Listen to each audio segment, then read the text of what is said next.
Hello दोस्तों, जैसे कि आप सभी को पता है कि सेमेस्टर 2 का एग्जामिनेशन फॉर्म भरने का डेट आ चुका है। ठीक है, तो आप लोगों को एग्जामिनेशन फॉर्म भरने से पहले किन किन बातों को ध्यान रखना है ताकि आपको आगे जा करके कोई भी दिक्कत ना हो, चाहे आप खुद से भर रहे हो या किसी से भरवा रहे हो। ठीक है, अगर आप किसी से फॉर्म भरवाएंगे तब भी तो आपको बताना पड़ेगा ना अपना डिटेल्स। ठीक है, तो किन किन बातों का आपको ध्यान रखना है, जैसे कि यहाँ पे आप सभी स्टूडेंट के लिए बताएंगे। जो न्यू स्टूडेंट है 23 से 27, 21 से 24 ओल्ड स्टूडेंट जो प्रमोटेड हो गए थे, 22 से 26 वाले स्टूडेंट जो प्रमोटेड हो गए थे। ठीक है, ये सभी के लिए हम बताएंगे, जैसे कि खुद से भरें या स्टूडियो से भरवाएं या कॉलेज से भरवाएं, सबसे बेस्ट कहाँ से होगा, सब्जेक्ट कैसे भरना है, सभी के लिए मैं बात कर रहा हूँ। जो न्यू स्टूडेंट है उनके लिए भी और जो प्रमोट कर गए थे उनके लिए भी। ठीक है, कि सब्जेक्ट कैसे भरेंगे। ठीक है, कौन कौन सब्जेक्ट लेंगे, जो स्टूडेंट प्रमोट हो गए थे वो सभी सब्जेक्ट का एग्जाम देंगे या सिर्फ प्रमोट हुए थे उसका एग्जाम देंगे, और न्यू स्टूडेंट क्या क्या सब्जेक्ट में भरेंगे, कुल कितना पैसा लगेगा न्यू स्टूडेंट के लिए, और जो स्टूडेंट प्रमोट हो गए थे उनके लिए भी मैं बात कर रहा हूँ। ठीक है, इंटरनल एग्जाम नहीं हुआ, कुछ कॉलेज में इंटरनल एग्जाम हो गया है और कुछ कॉलेज में इंटरनल एग्जाम नहीं हुआ है, तो क्या इस फॉर्म को भरेंगे या नहीं भरेंगे। ठीक है, नेक्स्ट 5वां नंबर की सब कुछ शुरुआत से करना पड़ेगा। सेमेस्टर 1 में आप सभी को पता होगा कि बहुत प्रोसेस था, यूजर आईडी, पासवर्ड बनाना, नाम डालना, एड्रेस डालना, तो क्या सब कुछ शुरुआत से होगा या सिर्फ हमको सब्जेक्ट भरना होगा और सबमिट कर देना होगा। नेक्स्ट हम 6 पॉइंट्स पे बात करेंगे कि डॉक्यूमेंट्स क्या क्या लगेंगे। ठीक है, कि कौन कौन से डॉक्यूमेंट्स चाहिए आपको। ठीक है, अवेलेबल होना चाहिए ताकि आप अच्छे से एग्जामिनेशन फॉर्म भर पाएंगे। 7वां नंबर की अगर हम खुद से एग्जाम फॉर्म भरते हैं या कहीं से भी भरवाते हैं और अगर पेंडिंग लग जाता है, ठीक है, तो फिर हम क्या करेंगे। अरे मेरा पैसा भी कट गया और पेंडिंग हो गया है, ठीक है, और वहाँ पे पैसा दिखा भी नहीं रहा, तो क्या करेंगे। और 8वां नंबर है कि अगर हम फॉर्म भर लिए हैं तो जो फॉर्म भरेंगे और जो मेरा PDF डाउनलोड होगा वो क्या करना, खुद अपने पास रखना है या कॉलेज में जमा करना है, उसको क्या करना है, ये सभी पर हम डिटेल्स चर्चा करेंगे। अगर इसके बावजूद भी अगर कोई क्वेरी, कोई क्वेश्चन आपके अंदर है तो डिस्क्रिप्शन में मेरा व्हाट्सअप नंबर है और व्हाट्सअप ग्रुप है, जाके ज्वाइन कीजिए और पूछिए, या तो कमेंट में भी पूछिए, आपको रिप्लाई दे दिया जाएगा। ठीक है दोस्तों,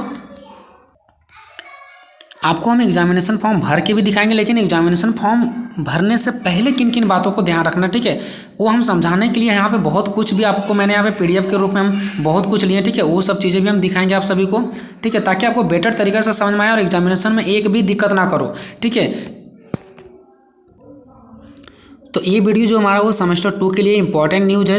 23 से 27 वाले सेशन न्यू स्टूडेंट के लिए, 21 से 24 वाले के लिए, 22 से 26 वाले पुराने जो प्रमोट हो गए थे। ठीक है, देखिए दोस्तों, एक करके बात करते हैं, खुद से भरे, स्टूडियो से भरे या कॉलेज से भरवाएं। तो देखिए दोस्तों, अगर आपका कॉलेज गवर्नमेंट है यानी सरकारी कॉलेज है, ठीक है, जहाँ पे पैसा कम लगता है हर चीज़ में, ठीक है, तो वहाँ पे जो होते हैं वो स्टूडेंट खुद से भरते हैं। विनोबा भावे यूनिवर्सिटी की वेबसाइट पे जाते हैं और खुद से भरते हैं, जैसे कि मैं आपको भरने के लिए बताऊंगा, तो आप खुद से भरेंगे। ठीक है, ये हो गया आपका। लेकिन कुछ जो प्राइवेट कॉलेज होते हैं जहाँ पे ज़्यादा पैसा लगते हैं, ठीक है, वो कॉलेज क्या करते हैं, स्टूडेंट से सारा डॉक्यूमेंट ले लेता है और वो खुद आपके बदले भर देता है, और वहाँ पे कुछ पैसा भी ज़्यादा लगता है। ठीक है, तो कुछ प्राइवेट कॉलेज में फॉर्म आप खुद से नहीं भर पाएंगे, बल्कि आपके बदले कॉलेज भर देंगे। ठीक है, कुछ स्टूडेंट अपने से नहीं भर पाते हैं, ठीक है, तो वो स्टूडियो से भरवाते हैं। तो ये आप पे डिपेंड पड़ता है कि आप कैसे भरते हैं। अगर आप खुद से भरने के लिए जानते हैं तो खुद से भर सकते हैं, नहीं जानते हैं तो स्टूडियो से भरवा सकते हैं।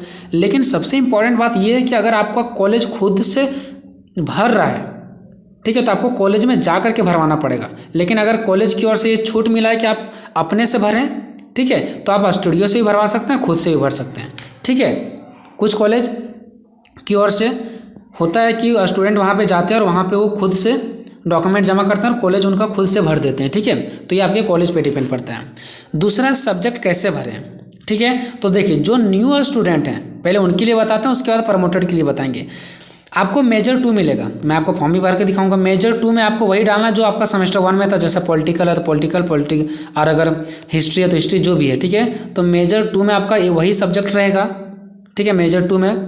मेजर 3 में भी आपका मेजर पेपर ही रहेगा जो मेजर था। ठीक है, उसके बाद जो माइनर पेपर है, माइनर पेपर वोकेशनल, ठीक है, तो ये जो आपका माइनर पेपर है ना, वो आपको यहाँ पे में से कोई एक सेलेक्ट करना पड़ेगा। जो यहाँ पे आपको लिस्ट दिख रहा है, 1 2 3 4 5 6 7 8 और एक यहाँ पे आपको 9 दिख रहा है, वहाँ पे सारा ऑप्शन मिलेगा। इनमें से आप पे डिपेंड पड़ता है कि आप ये 9 सब्जेक्ट में से क्या लेना चाहते हैं। अब यहाँ भी एक प्रॉब्लम है, आपको ये कॉलेज में जाके पता करना पड़ेगा कि 9 सब्जेक्ट में से आपको क्या लेना है, क्योंकि कॉलेज की ओर से ये 9 में से कुछ ही सब्जेक्ट आपको सेलेक्ट करने के लिए ऑप्शन दिया जाएगा। ठीक है, क्योंकि आपके कॉलेज में जिसके टीचर होंगे वही सब्जेक्ट आपको लेने के लिए बोला जाएगा। ठीक है, तो माइनर पेपर में आपके पास टोटल 9 सब्जेक्ट, उनमें से 9 में से कौन कौन सब्जेक्ट आप सेलेक्ट कर सकते हैं वो आपको कॉलेज की ओर से ही बताया जाएगा। जो भी है मैं आपको स्पष्ट बता रहा हूँ, ठीक है। उसका एमडीसी पेपर, एमडीसी पेपर क्या लिखा गया, जो सेमेस्टर 1 में आप पढ़ चुके हैं, एमडीसी पेपर में जब आप क्लिक करेंगे, आपको मैं आगे बताऊंगा अभी, तो उसमें से भी बहुत सारा ऑप्शन मिलेगा, तो वही आपको सेलेक्ट करना जो आप सेमेस्टर 1 में पढ़ चुके हैं उससे अलग होना चाहिए, ठीक है। उसके बाद सेक पेपर, जो सेमेस्टर 1 में हम पढ़ चुके हैं उसको छोड़ करके हम एक अलग सेक पेपर चुनेंगे, ठीक है। वहाँ बहुत सारा ऑप्शन मिलता है। उसके बाद एईसी पेपर, एईसी पेपर आप सभी को पता है, अगर सेमेस्टर 1 में हिंदी था तो आपको सेमेस्टर 2 में इंग्लिश रखना पड़ेगा, अगर सेमेस्टर 1 में इंग्लिश था तो सेमेस्टर 2 में आपको हिंदी रखना पड़ेगा, ठीक है। मैं आपको फिर से बोल रहा हूँ दोस्तों, सब्जेक्ट का सिलेक्शन करने के लिए आपको कॉलेज से पता करना ही पड़ेगा, ठीक है, कि कौन कौन सा सब्जेक्ट आपके कॉलेज की ओर से दिया जा रहा है, उन्हीं में से आपको कोई सिलेक्ट करना है, ठीक है। ये हो गया आपका।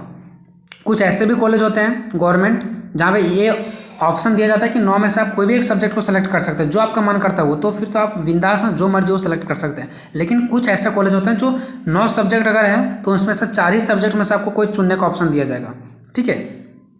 जैसे एमडीसी पेपर है, तो एमडीसी पेपर में भी बहुत सारा सब्जेक्ट है, लेकिन आपके कॉलेज की ओर से कुछ ऑप्शन दिया जाएगा, नहीं आप इतना ही सब्जेक्ट के अंदर चुन सकते हैं, तो वही आपको चुनना पड़ेगा, ठीक है। बाकी बात करते हैं जो स्टूडेंट ओल्ड स्टूडेंट हैं, ठीक है, पुराने स्टूडेंट हैं, वो क्या करेंगे, तो जो आप प्रमोट हुए हैं जिस सब्जेक्ट में, वही सब्जेक्ट आपको सेलेक्ट करना है, ठीक है। बाकी आपका सारा सब्जेक्ट वहाँ भरा हुआ रहेगा, जो सब्जेक्ट वहाँ प्रमोट किए हैं वही सब्जेक्ट सिर्फ आपको भरने का ऑप्शन मिलेगा, तो जो प्रमोट हैं उसी का सिर्फ एग्जाम होगा और वही सब्जेक्ट आपको वहाँ पे खुद भरना पड़ेगा, और जो न्यू स्टूडेंट उसको सारा सब्जेक्ट भरना पड़ेगा, ठीक है। अब यहाँ पे बात करते हैं कुल कितना पैसा लगेगा, तो जो न्यू स्टूडेंट है उसका तो 650 लगेगा, हाँ कुछ आपको 10-20 रुपये एक्स्ट्रा भी लगेगा, ठीक है। तो आपका 650 प्लस में 10-20 रुपया एक्स्ट्रा लगेगा, तो मतलब कुल मिलाकर के 650 रुपये आपका लगेगा, ठीक है। लेकिन जो ओल्ड स्टूडेंट है, पुराने स्टूडेंट है, उनका भी 650 लगेगा। अगर आप लोग सोच रहे होंगे कम पैसा लगेगा, तो ऐसा नहीं है, आपका भी उतना ही पैसा लगेगा, ठीक है। चलिए उसके बाद नेक्स्ट क्या है यहाँ पे 4th नंबर में हमारा कि इंटरनल एग्जाम नहीं हुआ। देखिए कुछ ऐसे कॉलेज है जहाँ पे इंटरनल एग्जाम हो गया है, अब जहाँ हो भी गया ना वहाँ पे मेजर पेपर और माइनर पेपर का हुआ है, या तो कुछ ऐसे भी कॉलेज है जहाँ पे सारा सब्जेक्ट का हुआ है, ठीक है। मतलब जितने भी सारे सब्जेक्ट है उसमें से कहीं कहीं सभी का इंटरनल हो गया है, कहीं कहीं सिर्फ मेजर का हुआ है, तो कहीं कहीं सिर्फ माइनर का हुआ है, ठीक है। तो आपको घबराना नहीं, अगर आपका इंटरनल एग्जाम किसी भी सब्जेक्ट का हो गया इसका मतलब आपका इंटरनल हो गया है, चाहे मेजर माइनर का हुआ है चाहे सारा सब्जेक्ट का हुआ है। ये कॉलेज पे डिपेंड पड़ता है कि कॉलेज किस प्रकार से आपका इंटरनल एग्जाम लिया है, ठीक है। तो चाहे किसी भी सब्जेक्ट का आपका इंटरनल हुआ है और आप इंटरनल में जाके बैठे हैं, इसका मतलब आपका इंटरनल कंप्लीट है। लेकिन जो कॉलेज में इंटरनल एग्जाम नहीं हुआ है तो कोई दिक्कत नहीं, कॉलेज के अंडर है वो कॉलेज कभी भी इंटरनल एग्जाम ले लेते हैं, ठीक है। तो आपको फॉर्म भरना है, ये नहीं सोचना कि इंटरनल एग्जाम नहीं हुआ हमारे कॉलेज में, इंटरनल एग्जाम की बात है, कॉलेज आपको कभी भी ले लेगा, ठीक है। तो आपको एग्जामिनेशन फॉर्म भरना है, लेकिन इंटरनल एग्जाम हुआ है और आप उस इंटरनल एग्जाम में शामिल नहीं हुए हैं तब आप फॉर्म नहीं भर सकते, ठीक है। नेक्स्ट यहाँ पे मैं बात करता हूँ सब कुछ शुरुआत से नहीं। सेमेस्टर 1 में आप सभी को पता होगा कि यूजर आईडी पासवर्ड ये सब बनाना पड़ा था, लेकिन इस बार कुछ भी बनाने की जरूरत नहीं है, आपका नाम वगैरह सारा कुछ वहाँ पे रहेगा, ठीक है। सिर्फ सब्जेक्ट वगैरह डालना है, ठीक है। यूजर आईडी और पासवर्ड, अगर यूजर आईडी और पासवर्ड नहीं पता तो भी मैं आपको आगे बता दूंगा जब फॉर्म भरूंगा किस प्रकार से करना है। तो सब कुछ शुरुआत से नहीं करना है, सब कुछ आपका ऑलरेडी पहले से बना हुआ रहेगा, ठीक है। बस यूजर आईडी और पासवर्ड चाहिए आपको। तो यूजर आईडी और पासवर्ड अगर पता है तो ठीक है, नहीं पता तो कैसे निकालेंगे ये मैं तब बताऊँगा जब हमें एग्जामिनेशन फॉर्म भरने के लिए बताऊँगा, ठीक है। डॉक्यूमेंट क्या क्या लगेंगे, तो देखिए दोस्तों सेमेस्टर 1 में जितनी भी सारे स्टूडेंट हैं वो सब कुछ आपका पहले से भरा हुआ रहेगा, ठीक है। पहले से हम लोग फॉर्म भरे तो भरा हुआ रहेगा। सेमेस्टर 2 में आपको आधार नंबर फिर से भरना पड़ेगा, उसके बाद आपको आधार नंबर के बाद आपको भरना पड़ेगा एडमिशन डेट, ठीक है। अब एडमिशन डेट क्या डालें, सेमेस्टर 2 में एडमिशन नहीं होता, सेमेस्टर 1 में ही एडमिशन हो जाता आपका, ठीक है। तो सेमेस्टर 1 का एडमिशन डेट आप डालेंगे, ठीक है। हालांकि एडमिशन डेट से कोई मायने नहीं रखता है, ठीक है। अगर admission date by the way अगर गलत भी भरा जाता है तो इससे कोई दिक्कत नहीं होता है, लेकिन सेमेस्टर 1 में जो आप करवाए थे वो आपको एडमिशन डेट डाल देना है। क्यों, ये सभी स्टूडेंट के लिए मैं बोल रहा हूँ, ठीक है, क्योंकि सेमेस्टर 2 में एडमिशन नहीं होता है, एक साल में 2 सेमेस्टर होता है तो एक ही बार एडमिशन होता है, ठीक है। तो वो आप एडमिशन डेट डाल देंगे, ठीक है। अगर आपको नहीं मिल रहा है बाय द वे, अगर नहीं समझ में आ रहा है तो एडमिशन डेट आपका दोस्त वगैरह जो एडमिशन करवाए वो भी डालेंगे, कोई दिक्कत नहीं होता है एडमिशन डेट से, ठीक है। बट प्रयास कीजिएगा जो आप सेमेस्टर 1 में एडमिशन करवाए तो वो आपको एडमिशन डेट डाल देना है, ठीक है। चलिए तो ये डॉक्यूमेंट आपको पता चल गया, आपको आधार नंबर चाहिए, ठीक है। उसके बाद आपको चाहिए डेट ऑफ एडमिशन, ठीक है। उसके बाद ABCID आपका पहले से भरा हुआ रहेगा, ठीक है, क्योंकि आप सेमेस्टर 1 में ABCID बनाए थे, ठीक है, और ABCID आपको पता होना चाहिए। उसके बाद नेक्स्ट आपको एड्रेस फिर से फिलअप करना पड़ेगा, ठीक है। एड्रेस आपको फिर से फिलअप करना पड़ेगा। उसके बाद आपको सब्जेक्ट का सिलेक्शन करना है, यही बस आपके डॉक्यूमेंट्स में है। आधार, ठीक है। उसके बाद आपका date of admission, ABCID, address और सब्जेक्ट, क्या क्या आपको सेलेक्ट करना है ये पता होना चाहिए। आप फॉर्म आराम से भर लेंगे। अगर हम सारा फॉर्म भर लिए और अगर पेंडिंग हो गया है तो पेंडिंग दो प्रकार से होता है। एक आपका पैसा कट गया और पेंडिंग हो गया, और एक ऐसा होता है जो आपका पैसा भी नहीं कटा और पेंडिंग हो गया। तो देखिए, अगर पैसा कट गया और पेंडिंग हो गया तो आपको रुक जाना है। 1, 2, 3 दिन के बाद आपको खुद वहाँ पे पेड दिखा देगा, इसलिए डेट से 2-4 दिन पहले ही फॉर्म भरिएगा। मैं आपको पहले बता देता हूँ, ठीक है। पैसा कट गया है और पेंडिंग दिखा रहा है तो आपको छेड़ने की जरूरत नहीं, दोबारा भी पैसा कटाने की जरूरत नहीं है। आप देखते रहिएगा, 2-3 दिन में वो हट जाएगा और वहाँ पे पेड लिखा जाएगा।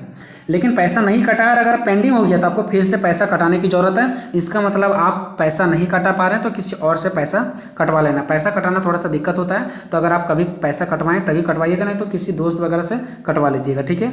ये बात आपको पता होना चाहिए।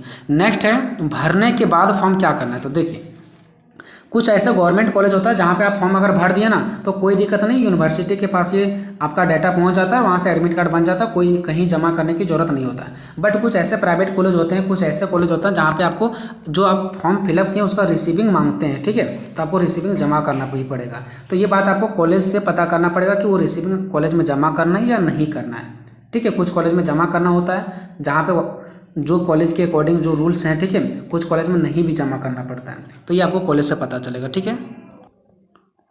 अब इतना कुछ मैंने आपको बता दिया दोस्तों कि अगर आप फॉर्म भरने जा रहे हो तो इससे पहले की जानकारी, ठीक है। अब इसके बाद में आपको, क्योंकि आप सभी को पता है कि आपका जो फॉर्म फिलअप होगा वो 11 तारीख से स्टार्ट होगा, ठीक है। तो 11 तारीख के बाद ही मैं वीडियो बना पाऊंगा, ठीक है। अगर इसके पहले कोई क्वेरी, कोई क्वेश्चन है तो आप पूछ सकते हैं मुझे, ठीक है। और अगर फॉर्म नहीं भी भरना था तब भी मैं आपको हेल्प करूंगा, फॉर्म भर भी दूंगा, टेंशन नहीं लेना, ठीक है। बट आप हमसे कॉन्टैक्ट में रहें, ठीक है। तो मिलेंगे नेक्स्ट वीडियो में दोस्तों, तब तक जय हिंद।